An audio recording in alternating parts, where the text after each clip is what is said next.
Welcome to East Meets West. And as promised, I do have my good friend all the way from Malawi, Dr. Clifford Kuyokwa. And today he will be talking especially on one of his favorite topics. And that is his research for his doctoral thesis on an assessment of holistic empowerment to create wealth through the work of non-government organizations for sustainable development in Malawi. And before I even go there, I must say, Dr. Clifford, I do see some pictures and his work that he's doing in Malawi, and it's amazing to see his heart for his people and how he served. Definitely a servant leader that you would want to learn from. He is the executive director for Stephanos Foundation in Malawi there. And he will tell us a little bit more about what that foundation does, and then we'll get into our topic. So, Dr. Clifford, welcome to this program again. I did said that we were going to invite you again next time. And I do appreciate you making the time out of your busy schedule, because I see you travel all over and the work you're doing. And so giving us this few minutes, it's something really special for all of us. So welcome, Dr. Clifford. Thank you very much, Dr. Shanti. It's my privilege to be interviewed again to share more about my life and my experiences. Yes. So tell us a little bit about Stephanos Foundation. Stephanos Foundation is an international non-governmental organization based here in Malawi, in Africa. Basically, our vision is to see that children who are orphans and vulnerable are being helped holistically in order to become self-reliant. And our mission is we help the children who are orphans and vulnerable together with their guardians to enhance their fundamental survival skills holistically so that they can become self-reliant. We are taking care of over 1,000 children across Malawi, and we basically help them so that they become self-reliant all the way from very young, giving them education through primary, secondary, until they go to tertiary, and we see them that they are becoming self-reliant. So basically, that's my job, to make sure that that vision and that mission is achieved through the work of Stephanos Foundation in Malawi. Wow, amazing. What is your team like that is supporting you on this big mission here? We have a team. It's indeed a big team. I remember the last time we had the largest team was 121 employees, but currently we have 109. So that's the team that we work together in different departments, all of them aiming at supporting the children to become self-reliant. Awesome. So tell me about this whole aspect of how did you decide, why did you wanted to do an assessment on holistic empowerment to create wealth through the work of non-governmental organizations for sustainable development? What was it that you were seeing or that drove you to want to do this research? Dr. Shanti, that's a good question. Let me begin by saying, since I was growing up, I've had passion for 3 areas. And these areas are passion in education, passion in leadership, and passion in management.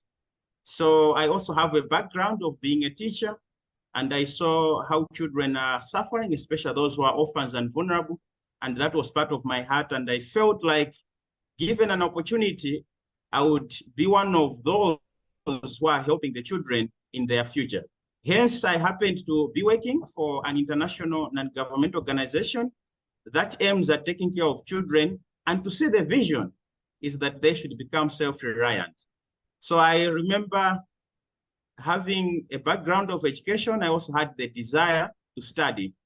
and I enrolled in a program, Doctor of Transformational Leadership with the Bakke Graduate University, where all of my motivation was go acquire skills and knowledge that can help you more on your job.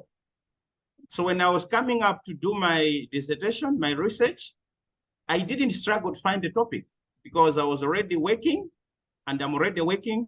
And I felt like, what can I do that can help to bring change, to bring help into the people whom I serve? That's why I came up with a topic, an assessment of holistic empowerment to create wealth through the work of non-governmental organizations in Malawi for sustainable development. Basically, the whole project that I did was identifying initiatives that would help to create wealth. Remember, I was running away from common sayings or common practices where people think of poverty eradication, poverty reduction, poverty alleviation, but I was looking at how can I create wealth? How can I help to empower the community with some initiatives that when they are being helped, they can become better? Remember, Dr. Shanti, there is a common saying, give man a fish, you feed him for a day. Train a man to fish, you feed him for lifetime. So I wanted to run away from this practice of depending on development aid to give people as handouts, but have a paradigm shift where you are saying, empower the people with a skill, with an initiative that after some time they are able to stand on their own and to survive. Hence, I'm saying for sustainable development in their community. Basically, that's the work, and actually that's what I can share with you in brief, Shanti. Oh, it sounds very interesting. I'm sure that all of us would like to hear maybe what have you discovered or what came to light through your research that, you know, based on what you were finding, anything that stood out for you, what you found? Yes, I can share a good number of my findings. Let me begin by saying that from the African context, trillions and trillions of US dollars have been coming into Africa. Malawi is part of it, with the aim of helping people to be out of poverty or to be out of their poor livelihoods. Unfortunately, there is little change that has been happening, regardless of a lot of help having come to Africa or to Malawi to make the people's lives better. My research has helped me to realize that sometimes it's because such type of help come without empowering people. Sometimes it comes in as ways of what I call handout syndrome, which enforces or encourages dependency syndrome.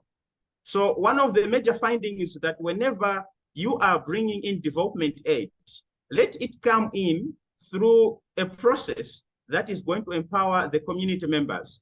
And empowering community members is a process. First of all, you need to make the needs assessment through what I call participatory rural appraisal. Unfortunately, we have seen some people coming into a community. You want to help, you don't ask for the needs of the people, you just go ahead and think what you think is the best. That's a mistake that in development I've seen people doing. So my research has helped me to say, go into the community, identify the needs, let the people participate so that they provide their own need, orient and train them. There should be proper collaboration between the donor or the NGO and the community members themselves. Then let the people own the projects. That's very key. Dr. Shanta, I will assure you that we have had projects that have come to Africa on Malawi. After you leave the community, you phase out, that project has died. Why? Because there is lack of ownership. People cannot take it because they were not involved maybe in the beginning, or they haven't been given that orientation, that training that requires them to adopt or honor the projects. So these findings have helped me to say, we can do better. We can move upwards in our livelihoods if what we do them well. That's one of the things that stand out as one of the best findings. There should be a need of mindset change, a paradigm shift of not depending on receiving, but work with our own hands to create wealth, initiatives that can help people come out of their poor livelihoods. That's what I can share for now on that aspect. As you were speaking, I thought of the book that I'm sure you got to read too, When Helping Hurts. And that book really opened my eyes to understand that, yes, we are all people who want to help others. And that is in it, I would think, thinking that all of us want to do something for someone else. But then at the same time, I love how you brought out that, and then your research is also showing that it's not just about wanting to help and providing that help, but it is also to get the people involved. And I guess that's where the empowerment side comes from. And yes, we can come into a community or a country and said, yes, we want to help you with this particular thing here. We're going to give you all of this, and this is how we want it to be done, and all of that, without getting the people's voice in this, how it can be done. And I do believe that the people on the ground are always the ones who knows best of how to do something, because they're in it. And what I was thinking more on too, though, is that when we think of sustainability, in that, yes, we have a project we want to, roll out in a community, we have this budget to go with it, but do we also build in, after the project would have launched, how do we sustain it? And as you talk about empowering the people, that part should be coming in, as you said, in training them. What else can be put in place so that financially too, because majority of the project falls away because one, poor management, then next you don't have money or enough finance to continue the work that you started. And so indeed, I am not saying anything about not helping, but we do see there are so many communities in our world that needs help. And I love that you're saying, how do we come together and just not say we want to provide aid, but how do we come into the community and hear from them? What do they need? Who would like to come along with you and make it happen? How do you get the people involved in making it happen so that they take ownership and responsibility for doing whatever it is that you wanted to get done in that community? So thank you for sharing that. And I do hope, you might be talking from a community country perspective, but I am speaking also from a lower level perspective too. It might be your neighbors, it might be just right in your organization or something. You might see someone that you want to provide aid to, and then are you actually getting them involved and empowering them, as Dr. Clifford talked about, giving them a fish or teaching them to fish? Which one are you doing? So that is really mind-boggling for us to start thinking, are we truly helping, or are we creating dependability or dependency, that people will depend on you all the time to provide because you want to be known as whatever? But is it really that, or is it that I really truly want to help and see something shift here? And so as we're talking about shifting, what was something that shifted for you after your research, whether in your work or your personal life or so? One of the things that have really been in my mind soon after studying has come back to say, how do we do our work? I remember I said that my motivation to study was to acquire knowledge and skills that I can use currently on my job, because we're already helping communities. So what has shifted most is the approach of how we do things. The approach is of two words: holistic empowerment. I can say those words again and again. We need to empower the people. When we are helping other people, we do not have the solutions of the people all the time. Sometimes the solutions are coming within. the people themselves. What they only need is to be helped so that they realize the solutions from within their own community. Sometimes you don't have to bring solutions from afar away. The solutions can be just within their vicinity where they're coming from. So this has really helped me to realize that when you want to help people, don't go there as if you already have the solutions. Just as you reminded me the book When Helping Hurts, because that book, I read it again and again. It reminded me a situation where sometimes you want to help, but you already think that you know how to help without consulting the people in their local environment. So this has really helped me to shift my way of thinking, but also to help people change the way they do things. Dr. Shant, let me share with you that sometimes we struggle with what I call jargons of languages or words.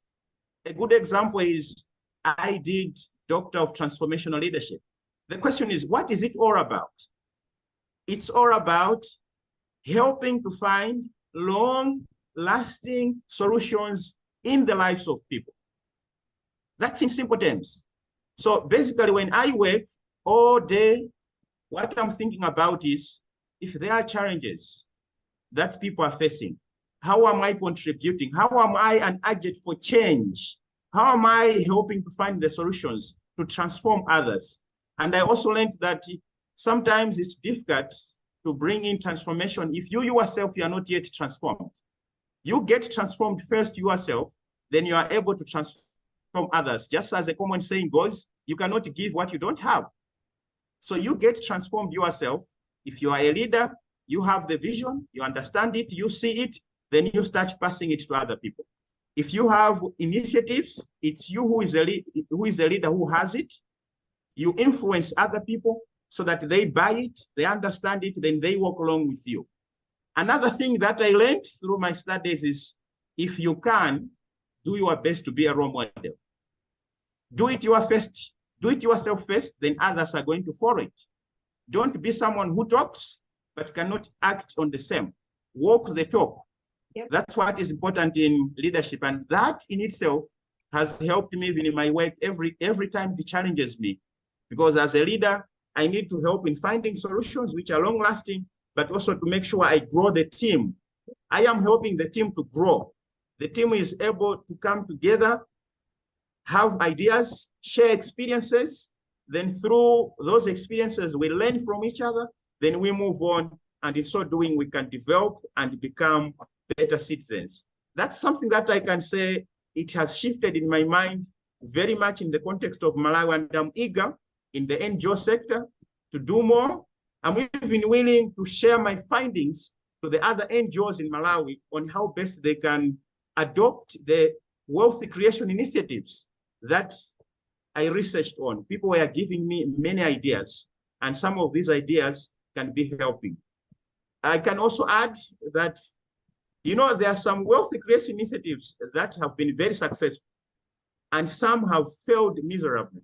And for me, I have come to realize the factors or the reasons that led to some of the wealth creation initiatives to be successful and why some do not become successful. And if time allows, I can share to you some of the wealth creation initiatives that in the context of Malawi or Africa can be prioritized.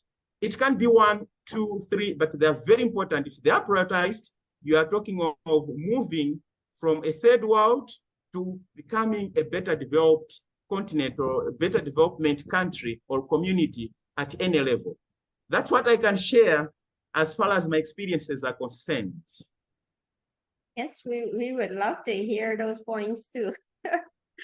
So I do just want to weigh in on something you've said. And, when we talk about providing the answers for people, I think back about coaching too, in that, many times we interact with people and we try to solve the problems for them, failing to understand that the answer is in them already. And all we need to do is to facilitate some lining of questions to get them to see that they're capable of solving their own problems. And instead, again, we can create this space that we are more important and you need to always come to me. But when we start teaching people how to even question their beliefs, question what they're thinking, and instead of complaining about situations that they're facing, what can you do? How can you come together as a community, or as an organization, or as just a family? How can you come together and make a difference? The transformation that Dr. Clifford talked about.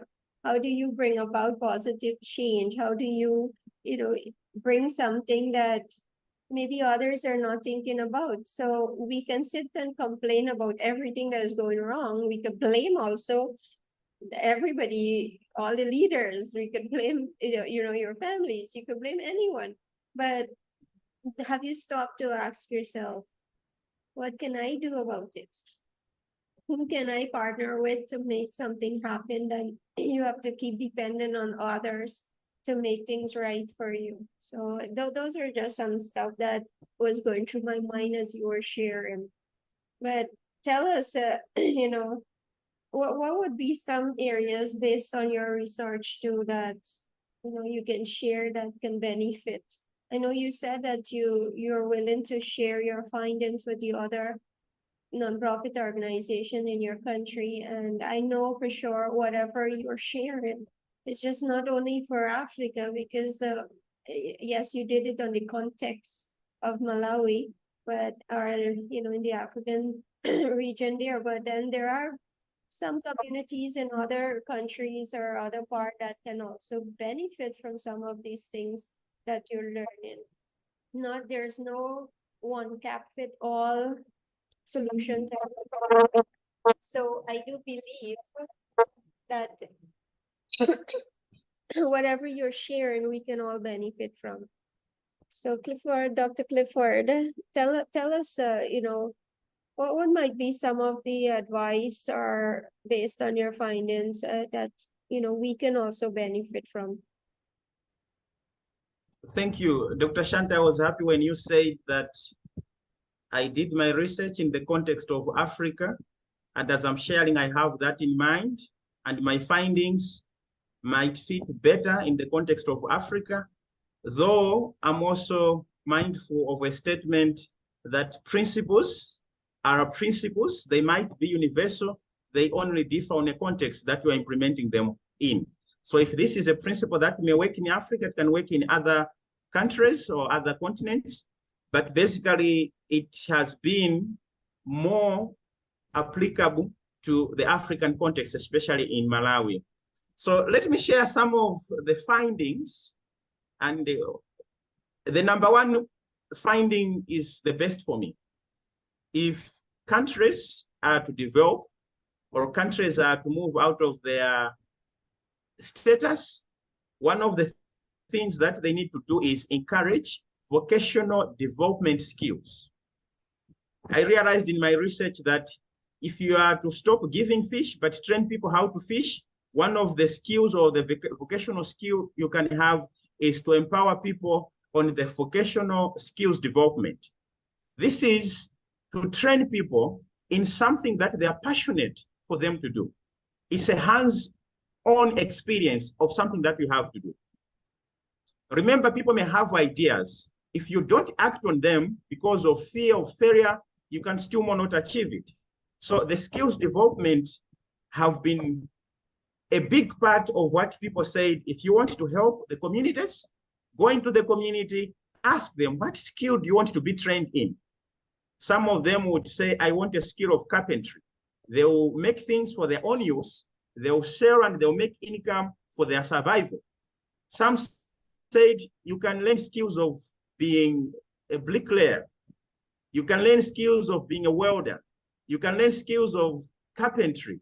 You can learn skills that can give you something that you can do to provide in the community, which becomes a solution for that community, and people can buy, and you can also use it yourself. So vocational skills development has been one of the key things. I even read some countries that are developed now, they encouraged vocational skills development. Maybe for a good example is China. They prioritize skills development where when they did it well, they saw that they were developing in terms of infrastructure and other things. So that is one of those initiatives. That's vocational skills development. Very important to encourage it to people, especially the youth, the young. This is very important because in my context, we are trained that you go to school to get a certificate, to get employed. And you have papers, you are educated, but you cannot find a job because jobs are very scarce. They're not even there. Whilst if you do skills development, you are able to be an employer yourself. You're going to employ other people. And in skills development, you also train people to be entrepreneurs. Let them do something that will earn them an income. And they can earn an income, but they can also employ other people. And those other people are going also to earn an income. So wealth is not wealth if it's not for all. It should be scattering across the community that everyone is having them. So number one is the skills development, vocational skills. A second skill that is also very applicable in our African context is on agricultural empowerment. Anything that is agricultural empowerment, it might be animal husbandry, it might be crop production. As far as something that is agricultural in nature, it has been proven that it works. Why is it so? Because everyone at any time is going to eat. So you'll not get lost. Just have something that you are passionate for. Is it in taking care of animals, rearing animals? Or is it in crop production? Do your assessment very well. My research findings show that grow to sell, not grow and sell. Do your research, find out what is lacking in that community, which people like it. Find the market before you start growing it. Because if you grow without the market, you might grow something that is not needed by the context where you are in. So do a research, find out what can you grow, find the market. Then when you start producing, your production will be good. Then you will sell it out and it's going to make you survive. So anything that is agricultural in nature, go for it. Make sure you do it well. Unfortunately, I also found out that many people are afraid of taking a risk. Sometimes you learn from those people who failed. They say, I did it, I tried, I failed. You cannot manage, you cannot make it. But for me, I'm saying, be ready to take a risk. You might fail at first, but learn from your mistakes. You might have so many ideas. If you don't implement them, it's as good as you don't have any idea at all. That's something that I learned in my studies. There are some people who have had a good heart to implement something, but because they never implemented, they remained the same. Those who implemented at first, maybe they did very well, some failed, later on they picked from it. After all, failing is a process, you learn from it. Shanti, in my country here, I'm speaking to you, it's in the night, and I read somewhere that the one who discovered the bulb to give us the light failed so many times, 999 times, but later on, he was able to make it, and the whole world is able to use the same bulb to give the light. So it can be an initiative that at first is not really good. Later on, it can work on. Initiative number 3, maybe I'll stop there, though I have so many. Number 3 is empowerment in education. Let a country have literate people. It's unfortunate that sometimes in some of the places in countries, half of the people are not able to read and write. How can you develop? If you are not able to read and write, how can you contribute to the development of your own country? So literacy levels, if they are very high, it's not good for development. So if you are to make an empowerment in a community where education is very poor, it's encouraged that go into that community. You might start with what I call early child development centers for children who are very small. Empower them so that they're able to read and write. You might say, but many people are old, they are out of school. Empower them on what we call adult learning education. It's also helpful for them. They should learn numeracy, how to read, to count. They should also learn how to count, because in so doing, you can train them in entrepreneurship. As far as they know how to count, how to read, they're going to make it. So as you rightly said it, we into development, we are there to facilitate that people are changing their livelihoods. You are not there to provide the solutions, but to facilitate so that the people amongst themselves can be helped find the solutions. Let me stop there, but these are some of the key things that I feel if they can be well done in any community, give it a short period of time or a longer period of time, the community is going to develop and they're going to be transformed. Definitely. I 100% agree with you. And I love those points that you've given.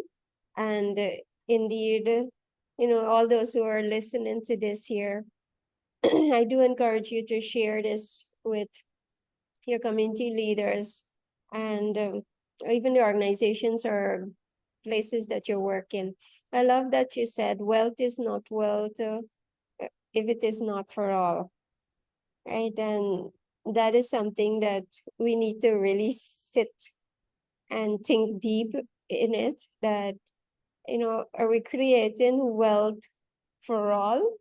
Or is it that few are going to be wealthy? And you see that generation after generation coming through of history in all countries. I've been to so many countries, and you'll see one area, all the wealthy people, fancy, everything so nice. And then there's a next area, sometimes right opposite of that place, that is in a slum. And I, wonder how is this happening? But I do hope that, as we learn here from Dr. Clifford and some of his points that came out and some of his learnings too in his research, that we can take it to and do something. As we apply it personally, as he said, transformation starts with you. Before you can go and transform any situation or someone's life, you cannot do that unless you have been transformed. What is it that you're seeing, and are you out of this dependency mode or thinking? But that the mindset shifting that Dr. Clifford is talking about is that we must believe that we are capable of solving our problems. We are capable of finding the solutions. We are capable of doing something about it. You have to believe that and stop with the mentality that someone else needs to come like your knight in shining armor and save you. But I would love, so from both angles, that we as people in a community believe that we can do something about our situations. And yes, for those who want to help, that will come and line up with the people in the community to what is it specifically they need help in with, so that when they're gone, whatever results was supposed to take place will happen, and not just for some short time. So Dr. Clifford, again, thank you. I know we don't have a lot of time discussing. I'm sure there are many things on your paper that you would have found that can benefit all of us. But I do love that as leaders today, we can listen to what you're sharing and learn from you too. And this whole process of transforming our communities, transforming our country, and how we can go about doing that. And we have to have a heart that wants to do this. And, it's not something easy. It's not an overnight fix. This is what we're talking about here. It takes time, and you have to enjoy that process. So before we go, I will ask you if you would like to share any last thoughts with us before we close the program, Dr. Clifford. My last comments would be, when we are living wherever we are, let's be mindful that we can help someone become better. We are where we are, and we can help someone to become better.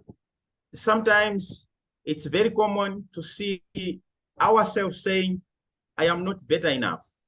This is very common in my context, where you feel like you don't have enough or you cannot help someone.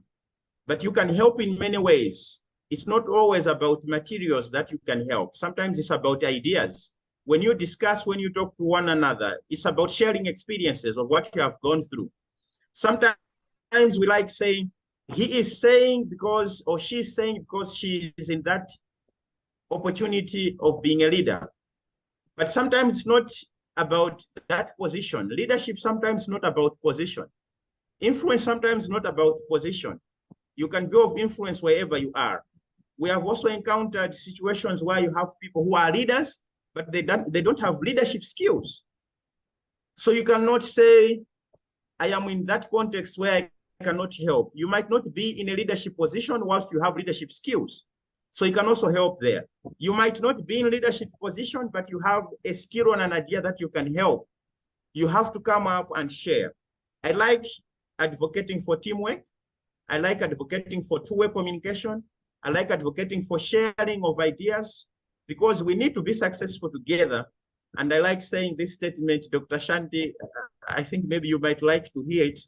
I like saying as a leader, I would like to contribute to the success, but I don't want to contribute to the failure. I don't want ever to contribute to failing. I always want to contribute to be successful. So in any capacity that I am, wherever I am, I don't subscribe to failing. Even if I might fail, but I will not sit down. I'll stand up and I'll move on. I'll learn from my failures and I'll become better next time. Hence, after finishing my studies where I am in my context, I am trying to implement so many things. Why? I don't believe in having head knowledge. Sometimes we have had too much ideas and head knowledge without doing anything practically. Yeah. So I like taking a risk, take it. If it works, good and fine. If it doesn't, learn from it and move on. That's how people behave who are very successful. They always become innovative. They bring new ways, new changes to what they want to do. That's the heart and the attitude that we need to have. Thank you for giving me an opportunity to talk to you. It has been my pleasure. And I know people who will listen and people who will be able to follow us, they will learn something. We can also learn from each other in this manner. Once again, thank you for inviting me. I sincerely appreciate for this opportunity. Thank you so much, Dr. Clifford. And we're the one who is blessed today. We learned a lot. And as I said, do share this video. Do share it, comment, even add your ideas. There are so many other things that we can share on, but your thoughts also matters, and share that we can all benefit from each other. That's what this is all about. So let's learn from each other, share, like, comment, and any questions that you may have that you might want to ask Dr. Clifford, please do post it in the comment section and he will respond. So thank you guys and see you in our next program. Thank you, Dr. Clifford.